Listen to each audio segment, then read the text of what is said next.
गंगा बह रही है सागर की तरफ। उसने एक बार रास्ता खोज लिया, अब वह उसी रास्ते से बह ही चली जाती है, बही चली जाती है। रोज़ रोज़ नया पानी आता है, उसी रास्ते से बहता चला जाता है। गंगा रोज़ नए रास्ते नहीं खोजती है, जीवन की ऊर्जा भी एक रास्ता खोज लेती है, फिर वह उसी से बहती चली जाती है। अगर ज़मीन को कामुकता से मुक्त करना है तो सेक्स का रास्ता खुलने के पहले नया रास्ता, ध्यान का रास्ता तोड़ देना ज़रूरी है। एक एक छोटे बच्चे को ध्यान की अनिवार्य शिक्षा और दीक्षा मिलनी चाहिए। हम तो इसे सेक्स के विरोध की दीक्षा देते हैं, जो कि अत्यंत महत्वपूर्ण है, अत्यंत मूर्खतापूर्ण है। सेक्स के विरोध की दीक्षा नहीं देनी है, शिक्षा देनी है ध्यान की, पॉजिटिव की।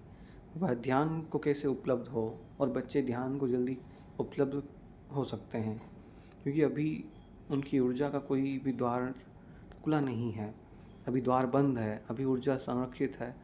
अभी कहीं भी नए द्वार पर धक्के दिए जा सकते हैं और नया द्वार खोला जा सकता है।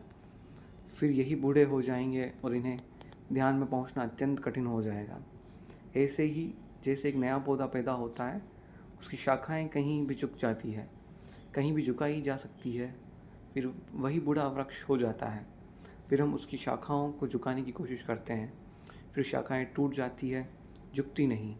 बूढ़े लोग ध्यान की चेष्टा में रहते हैं दुनिया में, जो बिल्कुल ही गलत है। ध्यान की चेष्टा छोटे बच्चों पर की जानी चाहिए, लेकिन मरने के करीब पहुंचकर आदमी ध्यान को उत्सुक होता है। वह पूछता है, ध्यान क्या, योग क्या, हम कैसे शांत हो जाएं? जब जीवन की सारी ऊर्जा खो गई, जब जीवन के सब रास्ते सख्त और मजबूत हो गए, जब झुकना और बदलना मुश्किल हो गया, तब वह पूछता है, अब मैं कैसे बदल जाऊं? एक पैर कब्र में डाल देता है और दूसरा पैर बाहर रखकर पूछता है कि ध्यान का कोई रास्ता है? अजीब सी बात है, बिल्कुल पागलपन की बात है। जब यह पृथ्वी कभी भी शांत और ध्यानस्थ नहीं हो सकेगी, जब तक ध्यान का संबंध पहले दिन के पैदा हुए बच्चे से हम न जोड़ेंगे, अंतिम दिन के व्रत से नहीं जोड़ा जा सकता। व्यर्थ ही हम बहुत परिश्रम उठाना पड़ता है बाद के दिनों में शांत होने के लिए, जो कि पहले का एकदम हो सकता था। छोटे बच्चों को ध्यान की दीक्षा काम के रूपांतरण का पहला चरण है। शांत होने की दीक्षा, निर्विचार होने की दीक्षा, मौन होने की दीक्षा। बच्चे ऐसे भी मौन हैं, बच्चे ऐसे भी शांत हैं। अगर उन्हें थोड़ी सी दिशा दी जाए और उन्हें मौन और शांत होने के लिए घड़ी भर की दीक्षा दी जाए, तो जब वे 14 वर्ष के होने के करीब आएंगे, जब काम जगेगा, तब उनका एक द्वार खुल चुका होगा, शक्ति इकट्ठी होगी और जो द्वार खुला है उसी द्वार से बहनी शुरू हो जाएगी। उन्हें शांति का, आनंद का, कालहीनता का, निरहंकार का अनुभव सेक्स के बहुत अनुभव से पहले उपलब्ध हो जाएगा। वही अनुभव उनकी ऊर्जा को गलत मार्गों से रोकेगा और ठीक मार्गों पर ले जाएगा।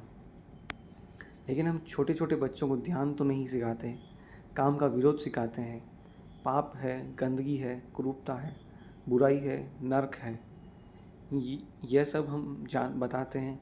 और इस सब के बताने से कुछ भी फ़र्क नहीं पड़ता, कुछ भी फ़र्क नहीं पड़ता, बल्कि हमारे बताने से वे और भी आकर्षित होते हैं और तलाश करते हैं कि क्या है यह गंदगी, क्या है यह नर्क, जिसके लिए बड़े इतने भयभीत और बेचैन हैं।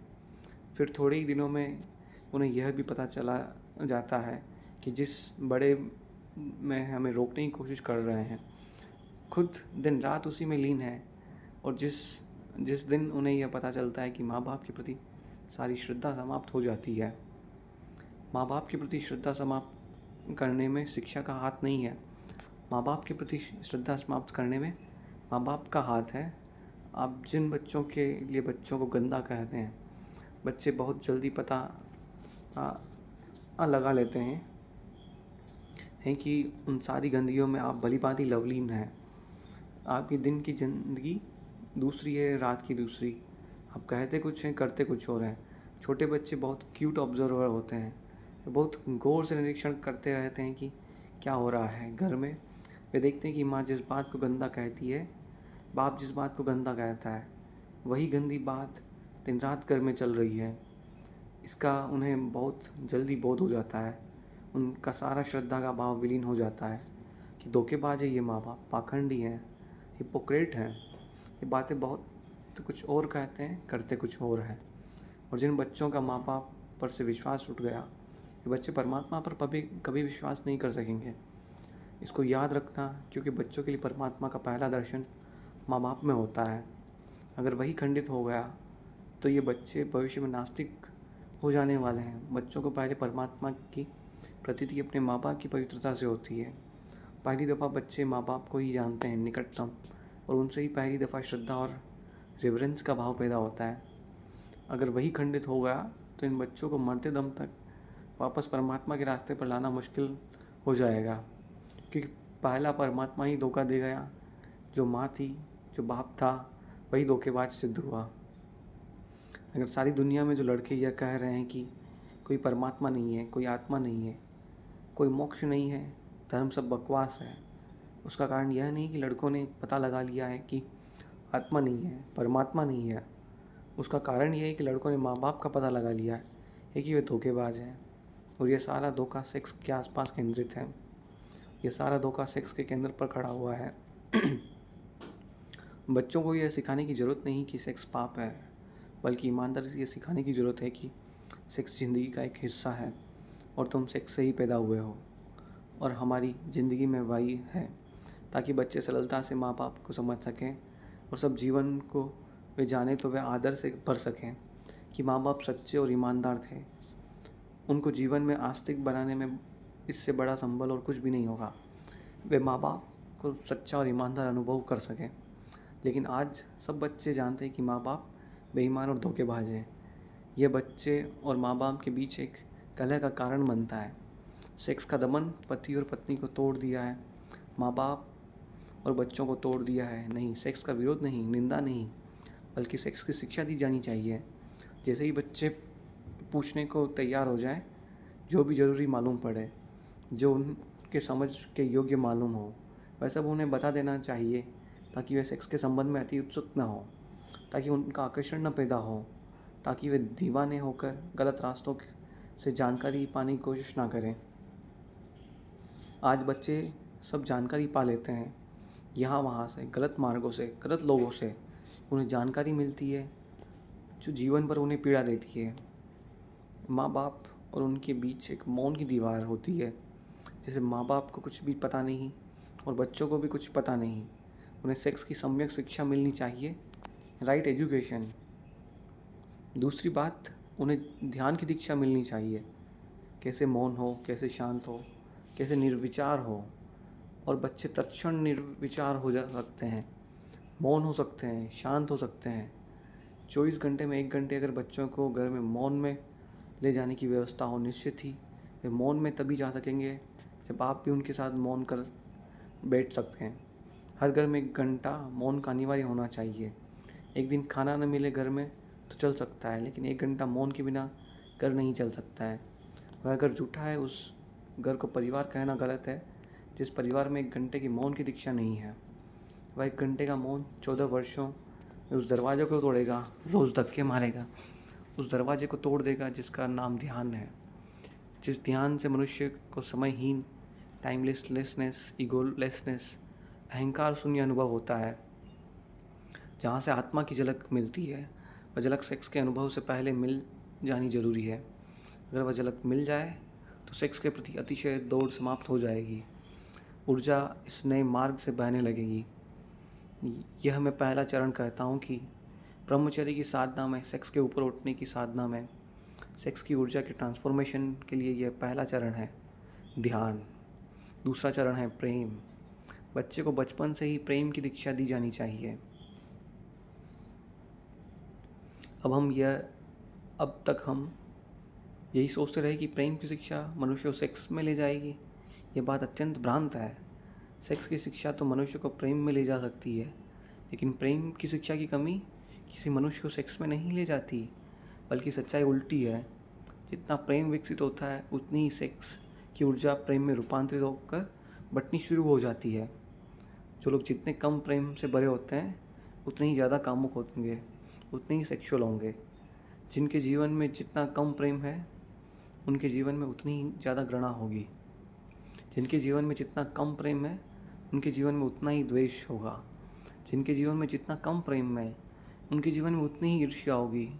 जिनके जीवन में जितना कम प्रेम है, उनके जीवन में प्रतिस्पर्धा होगी। जिनके जीवन में जितना कम प्रेम है, उनके जीवन में उतनी ही चिंता और दुख होगा। दुख, चिंता, ईर्ष्या, घृणा, द्वेष, इन सब से जो आदमी जितना ज़्यादा घिरा है, उसकी शक्तियाँ सारी की सारी भीतर इकट्ठी हो जाती है। उनके निकास का कोई मार्ग नहीं रह जाता। उनके निकास का एक ही मार्ग रह जाता है, वह है सेक्स। प्रेम शक्तियों का निकास बनता है। प्रेम भाव है, क्रिएशन, सृजनात्मक है प्रेम। इसलिए वह बहता है और एक तृप्ति लाता है। वह तृप्ति सेक्स की तृप्ति से बहुत ज़्यादा कीमती और गहरी है। जिसे वह तृप्ति मिल गई, वह फिर कंकड़ पत्थर नहीं बीनता। जैसे हीरे जवाहरात मिलने शुरू हो जाते हैं। लेकिन घृणा से भरा आदमी को वह तृप्ति कभी नहीं मिलती। घृणा में वह तोड़ देता है चीज़ों को, लेकिन तोड़ने से कभी किसी आदमी को तृप्ति नहीं मिलती। तृप्ति मिलती है निर्माण करने से। द्वेष से भरा आदमी संघर्ष करता है, लेकिन संघर्ष से कोई तृप्ति नहीं मिलती। तृप्ति मिलती है दान से, देने से, छीन लेने से नहीं। संघर्ष करने वाला छीन लेता है। छीनने से वह तृप्ति कभी नहीं मिलती, जो किसी को देने से और दान से उपलब्ध होती है। महत्वाकांक्षी आदमी एक पद से दूसरे पद की यात्रा करता है, लेकिन कभी भी शांत नहीं हो पाता। शांत वे होते हैं जो पदों की यात्रा नहीं, बल्कि प्रेम की यात्रा करते हैं। जो प्रेम के एक तीर्थ से दूसरे तीर्थ की यात्रा करते हैं। जितना आदमी प्रेम पूर्ण होता है, उतनी तृप्ति, एक कंटेंटमेंट, एक गहरा संतोष, एक आनंद का भाव, एक उपलब्धि का भाव उसके प्राणों के रग रग में बहने लगता है। उसके सारे शरीर से एक रस झलकने लगता है, जो तृप्ति का रस है, जो आनंद का रस है। वैसा तृप्त आदमी सेक्स की दिशाओं में नहीं जाता। जाने के लिए, रोकने के लिए चेष्टा नहीं करनी पड़ती। वह जाता ही नहीं, क्योंकि यही तृप्ति क्षण भर को सेक्स से मिलती थी। प्रेम से यह तृप्ति 24 घंटे को मिल जाती है। तो दूसरी दिशा है कि व्यक्तित्व का अधिकतम विकास प्रेम के मार्गों पर होना चाहिए। हम प्रेम करें, हम प्रेम दें, हम प्रेम में जिएं। और ज़रूरी नहीं कि हम प्रेम मनुष्य को ही देंगे तभी प्रेम की दीक्षा होगी। प्रेम की दीक्षा तो पूरे व्यक्तित्व के प्रेम पूर्ण होने की दीक्षा ही है। वह तो टू बी लिविंग होने की दीक्षा है। एक पत्थर को अभी हम उठाएं तो ऐसे उठा सकते हैं जैसे मित्र को उठा रहे हैं, और एक आदमी का हाथ भी हम पकड़े ऐसे पकड़े जैसे हम शत्रु का हाथ पकड़ रहे हैं। एक आदमी वस्तुओं के साथ भी प्रेमपूर्ण व्यवहार कर सकता है।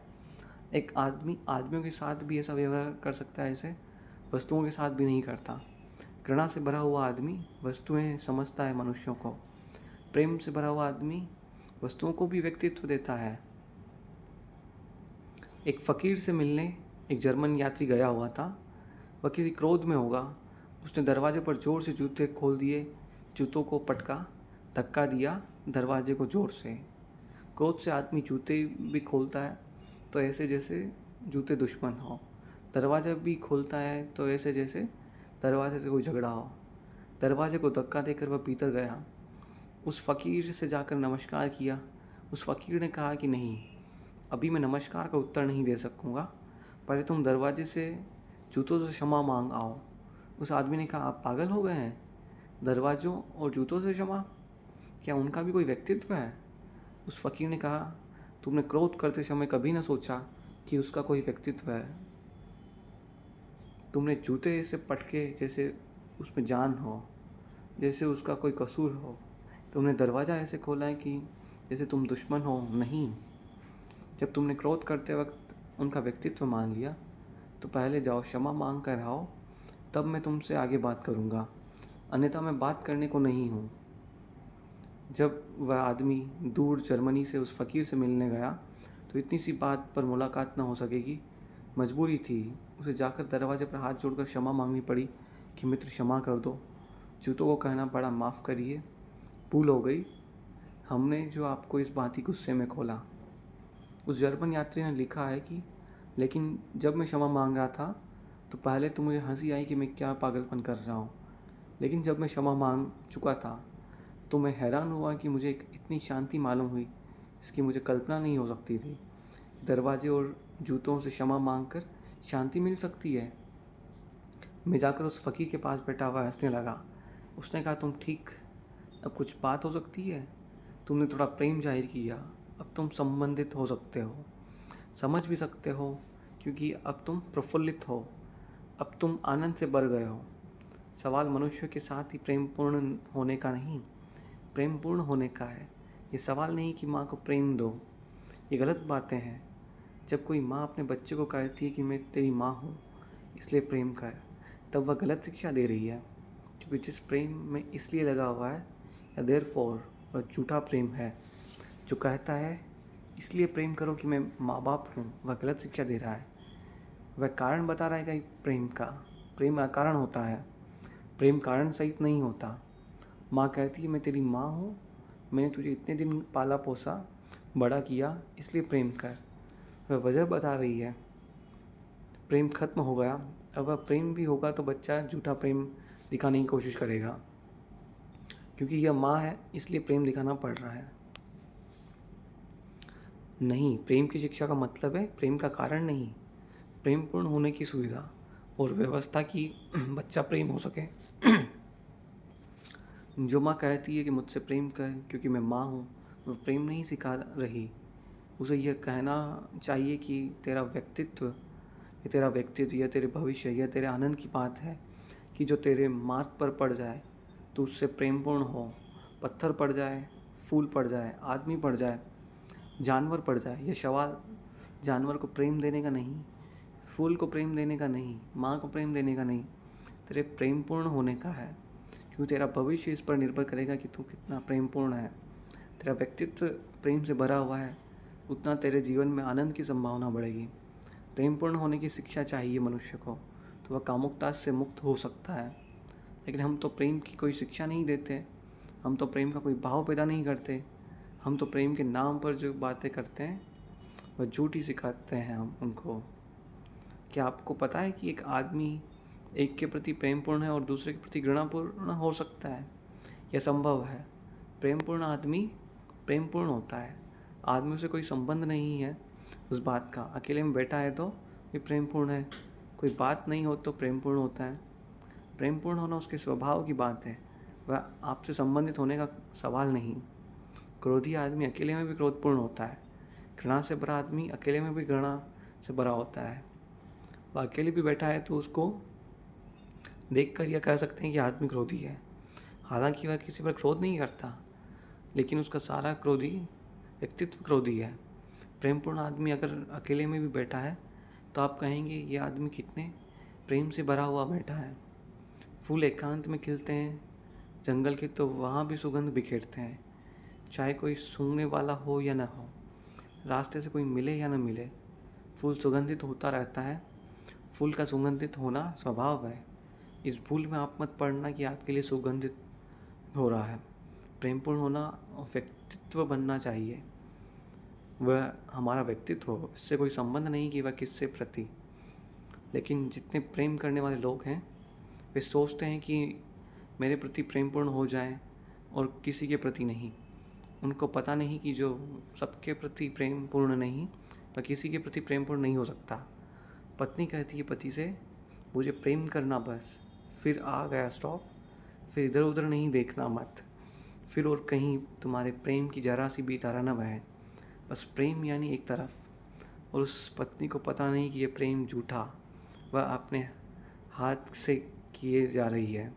जो पति प्रेमपूर्ण नहीं है वह स्थिति में हर एक के प्रति, वह पत्नी के प्रति भी प्रेमपूर्ण कैसे हो सकता है? प्रेमपूर्ण 24 घंटे के जीवन का स्वभाव है। वह ऐसी कोई बात नहीं कि हम किसी के प्रति प्रेमपूर्ण हो जाएं और किसी के प्रति प्रेमहीन हो जाएं। लेकिन आज तक मनुष्यता उसको समझने में असमर्थ नहीं हो पाई। बाप कहता है कि मेरे प्रति प्रेमपूर्ण, लेकिन घर में जो चपरासी है उसके प्रति, वह तो नौकर है, लेकिन उसे पता नहीं कि जो बेटा एक बूढ़े नौकर के प्रति प्रेमपूर्ण नहीं हो पाया, वह बूढ़ा नौकर किसी का पाप है। वह आज नहीं, कल जब उसका पाप भी बूढ़ा हो जाएगा तो उसके प्रति भी प्रेमपूर्ण नहीं रह जाएगा। तब ये बात पछताएगा कि मेरा लड़का मेरे प्रति प्रेमपूर्ण नहीं है। लेकिन इस बाप को पता नहीं कि इस लड़का प्रेमपूर्ण हो सकता था, उसके प्रति भी अगर जो भी आसपास थे उसके प्रति प्रेमपूर्ण होने की शिक्षा दी गई होती, वह इसके प्रति भी प्रेमपूर्ण होता। प्रेम स्वभाव की बात है, संबंध की बात नहीं।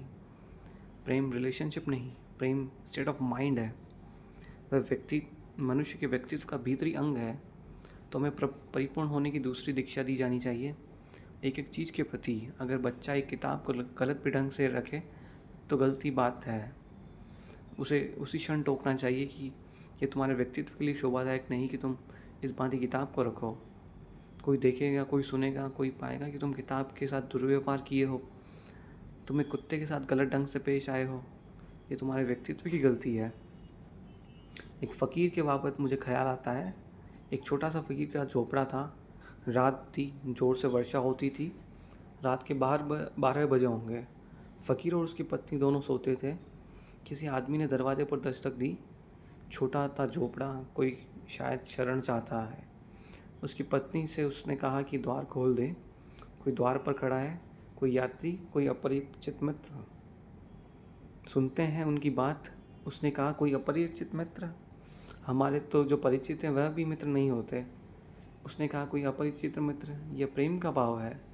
कोई अपरिचित मित्र द्वार पे खड़ा है, द्वार खोल। उसकी पत्नी ने कहा, लेकिन जगह तो बहुत कम है, हम 2 के लायक ही मुश्किल से हैं, कोई तीसरा आदमी भीतर आएगा तो हम क्या कहेंगे? उस फ़कीर ने कहा, पागल, ये किसी अमीर का महल नहीं कि छोटा पड़ जाए, ये गरीब की झोपड़ी है। अमीर का महल छोटा पड़ जाता है हमेशा। एक मेहमान आ जाए तो महल छोटा पड़ जाता है, ये गरीब की झोपड़ी है। उसकी पत्नी ने कहा, इसमें झोपड़ी, अमीर और गरीब क्या सवाल, जगह छोटी है।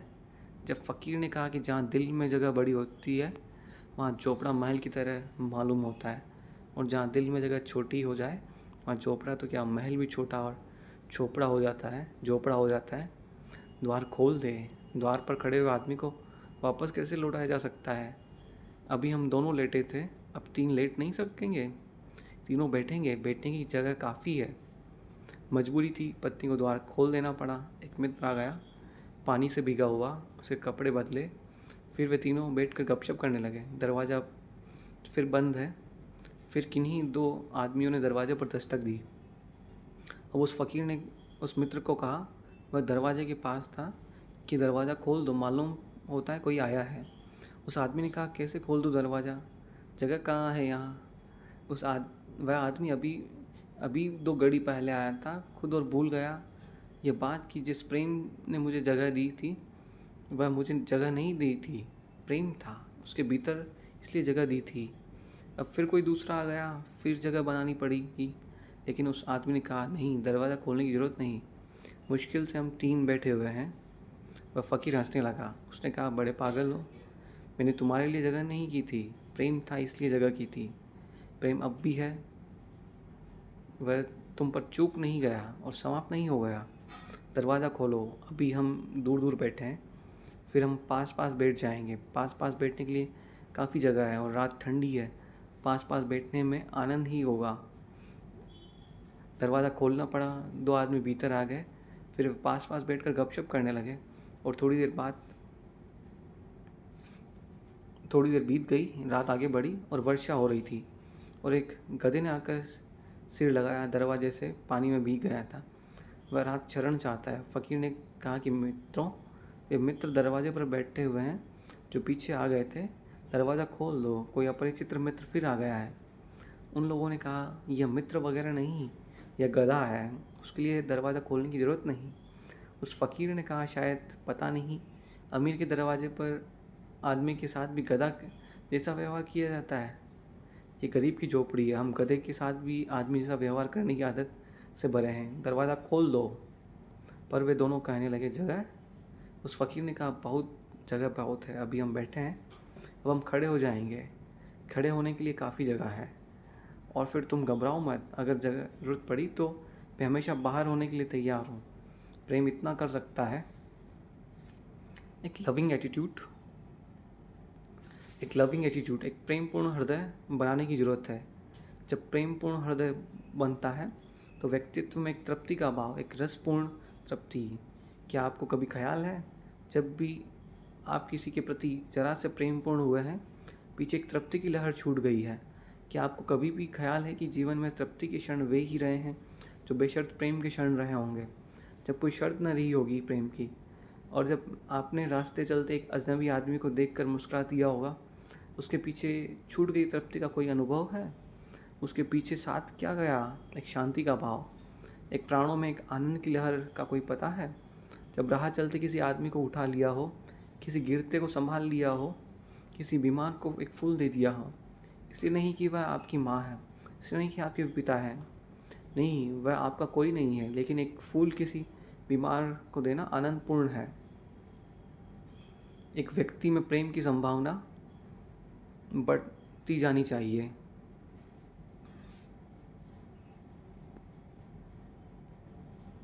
व्यक्ति में प्रेम की संभावना बढ़ती जानी चाहिए। वह इतनी बढ़ जानी चाहिए कि पौधों के प्रति, पक्षियों के प्रति, पशुओं के प्रति, आदमियों के प्रति, अपरिचितों के प्रति, अनजान लोगों के प्रति, विदेशियों के प्रति जो बहुत दूर हैं उनके प्रति, चंद तारों के प्रति प्रेम हमारा बढ़ता चला जाए। जितना प्रेम बढ़ता जाता है उतनी सेक्स की जीवन में संभावना कम होती चली जाती है। प्रेम और ध्यान दोनों मिलकर उस दरवाजे को खोल देते हैं जो परमात्मा का दरवाज़ा है। प्रेम, धन, ध्यान, परमात्मा, प्रेम और ध्यान का जोड़ हो जाए और परमात्मा उपलब्ध हो जाता है, और उस उपलब्धि से जीवन में ब्रह्मचर्य फलित होता है। फिर ऊर्जा एक नए ही मार्ग पर ऊपर चढ़ने लगती है, फिर बह बह कर निकल नहीं जाती, फिर जीवन से बाहर निकल कर व्यर्थ नहीं हो जाती है। अभी हमारी यात्रा नीचे की तरफ से सेक्स ऊर्जा का अधोगमन है, नीचे की तरफ बह जाना है। परमचर्य ऊर्जा का उर्ध्वगमन है, ऊपर की तरफ उठने जाना है। प्रेम और ध्यान ब्रह्मचर्य के सूत्र हैं। तीसरी बात, कल आपसे कहने को हूँ, ब्रह्मचर्य उपलब्ध होगा तो क्या फल होगा, क्या होगी उपलब्धि, क्या मिल जाएगा? ये दो बातें मैंने आपसे कही, प्रेम और ध्यान। मैंने यह कहा कि छोटे बच्चों से उनकी शिक्षा शुरू हो जानी चाहिए। इससे आप ये मत सोचना कि अब तो बच्चे नहीं रहे, इसलिए कहने की कुछ बात बाकी नहीं रही, या आप मत सोच ले कर चले कि अन्यथा मेरी मेहनत फिजूल हो गई। आप किसी भी उम्र के हों, यह काम शुरू किया जा सकता है, यह काम कभी भी शुरू किया जा सकता है। हालांकि आपकी उम्र बढ़ती चली जाती है, उतना मुश्किल होना चला जाता है। बच्चों के साथ हो सके सौभाग्य, लेकिन कभी भी हो सके सौभाग्य इतनी देर तक कभी नहीं हुई कि हम कुछ भी नहीं कर सकें। हम आज शुरू कर सकते हैं। जो लोग सीखने के लिए तैयार हैं वे बुढ़ापे में बच्चों के जैसे हो जाते हैं, और वे बुढ़ापे में भी शुरू कर सकते हैं। अगर उनकी सीखने की क्षमता है, अगर लर्निंग का एटीट्यूड है, कि वे इस ज्ञान से नहीं भर गए हैं कि हमने सब जान लिया है, सब पा लिया है, तो वे सीख सकते हैं और छोटे बच्चों की भांति नई यात्रा शुरू कर सकते हैं। भिक्षु के पास, बुद्ध के पास एक भिक्षु कुछ वर्षों से दीक्षित था। एक दिन बुद्ध ने उनसे पूछा कि भिक्षु, तुम्हारी उम्र क्या है? उस भिक्षु ने पूछा कि मेरी उम्र 5 वर्ष है। बुद्ध कहने लगे, 5 वर्ष? तुम तो कोई 70 वर्ष के मालूम पड़ते हो, कैसा झूठ बोलते हो? उस भिक्षु ने कहा कि लेकिन 5 वर्ष पहले ही मेरे जीवन में ध्यान की किरण फूटी, 5 वर्ष पहले ही मेरे जीवन में प्रेम की वर्षा हुई। उसके पहले मैं जीता था, वह सपने में जीना था, वह नींद में जीना था, उसकी गिनती अब नहीं कर रहा हूँ। कैसे करूँ? ज़िंदगी तो इधर 5 वर्षों से शुरू हुई है, इसलिए मैं कहता हूँ कि मेरी उम्र 5 वर्ष है। बुद्ध ने अपने भिक्षु का इस बात को ख्याल में रखना, वो अपनी उम्र आज से तुम भी इसी तरह जोड़ना, यही उम्र को नापने का ढंग है। अगर प्रेम और ध्यान का जन्म नहीं हुआ है तो उम्र फिजूल चली गई, अभी आपका ठीक जन्म भी नहीं हुआ, और कभी भी इतनी देर नहीं हुई कि जब कि हम प्रयास करें, श्रम करें और हम अपने नए जन्म को उपलब्ध न हो पाए। इसलिए मेरी बात को यह ध्यान का नतीजा मत निकाल लेना कि आप तो बचपन के पार हो चुके हैं। कोई आदमी किसी भी क्षण इतनी दूरी नहीं चला गया है कि वो वापस लौट ना सके। कोई आदमी कितनी गलत रास्तों का चला गया हो, वो ऐसी जगह नहीं पहुंच सकता कि उसके ठीक रास्ते नहीं दिखाई पड़े। मैं 1000 वर्ष पुराना हूँ, इसलिए नहीं टूटता। दिया जलने में एक दिन का अंधकार भी टूटता है, 1000 साल का अंधकार भी इसी तरह टूट जाता है। दिया जलाने की चेष्टा बचपन से आसानी से हो सकती है, बाद में थोड़ी कठिनाई, लेकिन कठिनाई का अर्थ संभावना नहीं। कठिनाई का अर्थ है थोड़ा ज़्यादा शर्म, कठिनाई का अर्थ है थोड़ा ज़्यादा संकल्प, कठिनाई का अर्थ है थोड़ा ज़्यादा लगनपूर्वक, ज़्यादा सातत्य से तोड़ना पड़ेगा। व्यक्तित्व की जो बंदी धाराएँ हैं उनको नए मार्ग खोलने पड़ेंगे, लेकिन जब नए मार्ग की धारा सी भी किरण फूटनी शुरू होती है तो सारा श्रम ऐसा लगता है कि हमने कुछ भी नहीं किया, बहुत कुछ पा लिया है। जब एक किरण भी होती है तो उस आनंद की, उस सत्य की, उस प्रकाश की, तो लगता है कि हमने तो कुछ बिना कुछ पा लिया है, क्योंकि हमने जो किया है उसका तो कोई भी मूल्य नहीं था। जो हाथ में आ गया वो तो अमूल्य है। इसलिए ये भाव मन में आप न लिए कि ऐसी मेरी प्रार्थना है। मेरी बातों को इतनी शांति और प्रेमपूर्ण सुनने के लिए बहुत बहुत अनुग्रहित हूँ। और अंत में सबके भीतर बैठे परमात्मा को प्रणाम करता हूँ।